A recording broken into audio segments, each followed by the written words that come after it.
Angelina Payusalan from Ateneo de Davao University. I am rising because first of all, I am woman.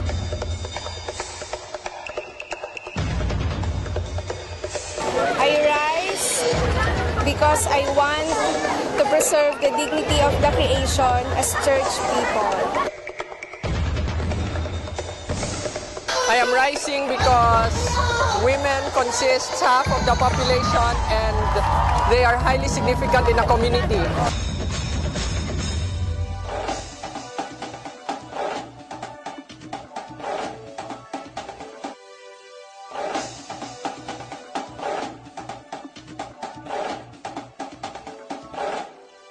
Bakit nga ba di mabubuhay ang bayan kung walang kababaihan? Ngunit kung tayo'y saktan parang walang hanggan. Bakit nga ba nakaguhit sa ating mukha na tayong lahat ay biktima?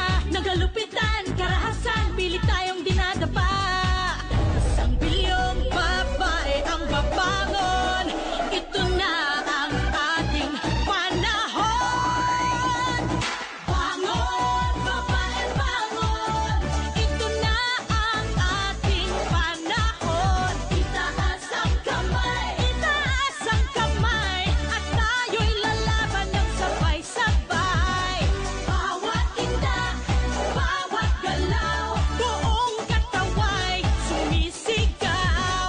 Bangon, babae, bangon. Ito na ang ating panahon. Isang bilyong babae ang babangon. Ito na ang ating panahon.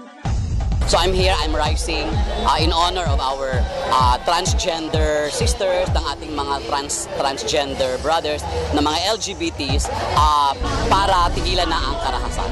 Put us down, no one can hurt us now. Rise up and fight, rise up from the ground.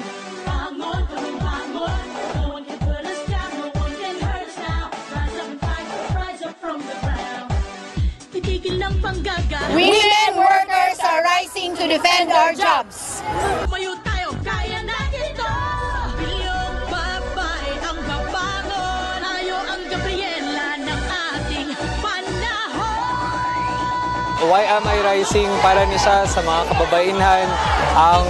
Ang sustisya para sa mga kababaihan ay ang sisa po para sa katilimbanong Pilipino. Kamay, at tayo'y lalaban ng sabay-sabay. I am one with the million of men and women in the world because I want to support those who are victims of abuses, especially to our women's sector.